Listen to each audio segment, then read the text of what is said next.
बिस्मिल्लाहिर्रहमानिर्रहीम। अस्सलाम वालेकुम class.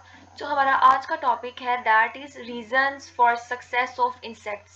As we know very well, insects belong to phylum arthropoda and class hexapoda that is considered the most successful class. आज हम देखेंगे कि कौन सी ऐसी रीजंस हैं जो क्लास इंसेक्टा को जो है वो उनके इन्वायरमेंट में सक्सेसफुल करती हैं। तो लेट्स स्टार्ट अवर टॉपिक। इसमें जो हमने रीजंस इनको कवर करना है वन बाय वन उनकी एक्सप्लेनेशन देखेंगे। First one is resistance to desiccation, second is tracheal system of respiration, they possess higher reproductive potential and the presence of metamorphosis, defense mechanism, hexapod locomotion, capacity for flight, diversity in their habitat and presence of their exoskeleton that is made up of chitin. These are the reasons. Now let's see them in detail one by one. First जो है resistance to डेजिकेशन, यानी कि डेजिकेशन कहते हैं dryness को। ये ऐसा environment जहाँ पे वाटर की डेफिशिएंसी होगी, यानी कि जहाँ पे वाटर को कंजर्व करने की ज़रूरत होगी, वहाँ पे ये कैसे मेंटेन करते हैं, ऐसे कौन से स्ट्रक्चर्स हैं जो इनको सपोर्ट करते हैं। तो फर्स्ट ऑफ ऑल इनके पास एपीक्यूटिकल की जो है वैक्सी लेयर है जो कि वाटर को लॉस से बचाती है। उसके अलावा इनके पास इनकी बॉडी के ऊपर स्ट्रक्चर में स्पाइरिकल्स प्रेजेंट हैं। वो स्पाइरिकल्स जो हैं they are they are having capability of opening and closing these spiracles. तो जब वाटर को प्रिवेंट करना होगा तो वो अपने स्पाइरिकल्स को क्लोज रखेंगे। Second is they can conserve water। ठीक है, तो वो कैसे वाटर को कंजर्व करेंगे? फॉर एग्जाम्पल वो मेटाबॉलिक वाटर को यूटिलाइज करेंगे। ठीक है, now the question arise what is metabolic water. जब ऑर्गेनिज्म की बॉडी के अंदर मेटाबॉलिज्म होता है, यानी कि वो फूड के जो एनर्जी कंटेनिंग सब्सटेंसेस हैं उनको ऑक्सीडाइज करते हैं, तो उसके रिजल्ट में जो वाटर प्रोड्यूस होता है उसको हम मेटाबॉलिक वाटर कहते हैं। ओके, सो मेटाबॉलिक वाटर जो है वो सबसे ज़्यादा फैट्स में पर ग्राम के लिहाज से फैट्स जो है लिपिड्स, वो सबसे ज़्यादा जो है मेटाबॉलिक वाटर प्रोड्यूस करते हैं in case of biomolecules. Second is वो फीकल मैटर में से फीकल मटेरियल में से वाटर को रीएब्जॉर्ब करते हैं। ओके, यानी कि जब वो एक्सक्रीशन करेंगे अपनी बॉडी से, उसमें जो वो वाटर रिलीज करेंगे उसमें जो वाटर मौजूद होगा उसको फिर से एब्जॉर्ब कर लिया जाएगा। सेकेंड इज कि वो नाइट्रोजनस वेस्ट को अपनी बॉडी से रिमूव करते वक्त भी कम से कम पानी इस्तेमाल करेंगे। इस तरह जब उन्हें पानी को प्रिजर्व करने की, उसे प्रिवेंट करने की, उसके लॉस को ज़रूरत होगी तो वो क्या करेंगे, उसको रेजिस्ट करेंगे क्योंकि उनके पास ऐसे रेजिस्टिव स्ट्रक्चर्स प्रेजेंट है। मूव करते हैं अपनी सेकेंड रीजन की तरफ that makes plant successful, insects। तो उसमें है tracheal system of respiration. Now tracheal system जो है वो इनको कैसे सपोर्ट करता है? फर्स्ट इज कि ये डायरेक्ट ट्रांसफर करते हैं ऑक्सीजन का ब्रीदिंग टिश्यूज में। ब्रीदिंग टिश्यूज जो है इनके कौन से स्ट्रक्चर्स हैं जो इनको ब्रीदिंग में सपोर्ट करते हैं? वो है इनके स्पाइरिकल्स। तो स्पाइरिकल्स जो है वो वाटर लॉस में इनकी हेल्प करते हैं, लिहाजा इनका जो रेस्पिरेशनल प्रोसेस है वो भी इनको सपोर्ट करता है इन्वायरमेंट में एडजस्ट होने के लिए। उसके अलावा जो हमारे पास सीजन है, इनका रिप्रोडक्टिव पोटेंशियल बहुत ज़्यादा है। यस, फर्स्ट ऑफ ऑल तो ये एग लिंक कैपेसिटी ही इनकी जो है ना वो बहुत ज़्यादा है। For example here we are going to consider example of termite. Termite की जो क्वीन है वो एक दिन में 6 से 7 हज़ार अंडे देती है and consider giving these eggs for long 15 years. तो फिर इससे क्या होगा, उनका जो रिप्रोडक्टिव रेट है वो ऑफ कोर्स इंक्रीज होता है। Second is short development period. एक तो वो पर डे के लिहाज से रिप्रोड्यूस बहुत ज़्यादा कर रहे हैं, ठीक है, उनकी प्रोडक्शन बहुत ज़्यादा है। सेकेंडली फिर वो जो निम्फ्स हैं इनकी, फॉर एग्जांपल यहाँ पे हम कॉर्न एफिड की एग्जांपल कंसीडर करेंगे।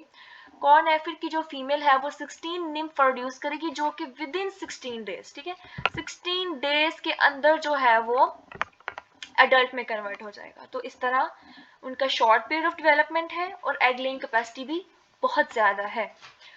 उसके अलावा इनके अंदर पॉलीएम्ब्रियोनी, पार्थिनोजेनेसिस और पीडोजेनेसिस का प्रोसेस भी है। Now what are these three things? Polyembryony होता है कि poly means many and embryony means embryo, ठीक है, मल्टीपल एम्ब्रियोज प्रोड्यूस करना। तो इसमें क्या होता है कि एक फर्टिलाइज एग जो है वो फॉर एग्जांपल 4 एम्ब्रियोज में कन्वर्ट हो जाएगा, तो 4 आइडेंटिकल जो है वो मेंबर्स जो उनके ऑफस्प्रिंग है वो होंगे। तो उनका जो जेनेटिक डाटा है वो वेरी करेगा, वो सॉरी जेनेटिक डाटा उनका वेरी करेगा उनके पेरेंट्स से, और आपस में जो 4 एम्ब्रियोज हैं वो आपस में जेनेटिकली रिजेंबल करते होंगे। पार्थिनोजेनेसिस के अंदर क्या होता है, पार्थिनोजेनेसिस में इनका जो फॉर एग्जाम्पल ये पार्थिनोजेनेसिस की अगर आप एग्जाम्पल कंसिडर करें तो जो बीज हैं उनके अंदर ये प्रोसेस होता है कि एक अनफर्टिलाइज एग जो है वो कन्वर्ट हो जाएगा जो है वो उनके मेंबर के अंदर, ठीक है। सेकंड है पीडोजेनेसिस, लास्ट वाला। पीडोजेनेसिस में क्या होता है कि एक इमेच्योर जो है वो स्टेज के ऊपर, फॉर एग्जांपल लार्वल स्टेज में ऑर्गेनिज्म सेक्सुअली मेच्योर होता है, ठीक है। Physically that organism would be immature but sexually that would be mature, that would have capacity to give birth to another organism. Okay, so here we can conclude that they have really high reproductive potential. Now let's move to other reason, that is presence of complete metamorphosis. As we know, Metamorphosis में क्या होता है कि multiple forms होती हैं कम में जो है ना वो ऑर्गेनिज्म की होती हैं लाइफ साइकिल के अंदर। फॉर एग्जांपल उसकी एडल्ट स्टेज, उसकी लार्वल स्टेज, डिफरेंट जो है फॉर एग्जांपल 4 स्टेजेस जो है वो इंसेक्ट्स की होती हैं। तो उसमें क्या है कि 82% जो इंसेक्ट्स हैं वो मेटामॉर्फोसिस का प्रोसेस रखते हैं। सब प्रोसेस ऑर्गेनिज्म जो है वो कंप्लीट जिनके अंदर मेटामॉर्फोसिस है मौजूद है वो कंप्लीटली नहीं करते, कुछ में सेमी लेवल होता है, तो इनके अंदर कंप्लीट मेटामॉर्फोसिस होती है। 82% इंसेक्ट्स जो है वो होलो मेटाबोलस कंसीडर होते हैं, ठीक है, विद 4 स्टेजेस। उसके अलावा लार्वल और एडल्ट स्टेज, उसके अलावा एक प्लस पॉइंट मेटामॉर्फोसिस का क्या है, इनको क्या बेनिफिट है उसका, उसका जो बेनिफिट है दैट इज कि इनकी लार्वल और एडल्ट स्टेज दोनों के ऊपर जो इनकी फूड रिक्वायरमेंट है वो जो है वो डिफरेंट है। तो अगर इनकी फूड रिक्वायरमेंट डिफरेंट है तो इसका मतलब फूड के लिए कंपटीशन जो है वो कम होगा। Let's move to our next slide. अब इनके अंदर डिफेंस मैकेनिज्म है। For example insects can escape from the enemies to increase their survival rate, and they have hexapod locomotion. Hexa means 6, pod means 6, so they have 6 legs for movement. तो जो 3 legs हैं वो इनको locomotion में help करते हैं, बाकी 3 legs जो है वो इनकी स्टेबिलिटी इंक्रीज करते हैं। Okay, moreover they have diversity in their habitats. They are found in marine, freshwater, even colonized form. They are found everywhere from rainforest to deserts, from colder region to hot springs. They are even found in Antarctic regions. So hot springs can have a temperature range till 49 degrees Celsius. So you can have an idea of the reasons that make them successful in diverse environment. Okay, here we have another one, that is presence of exoskeleton.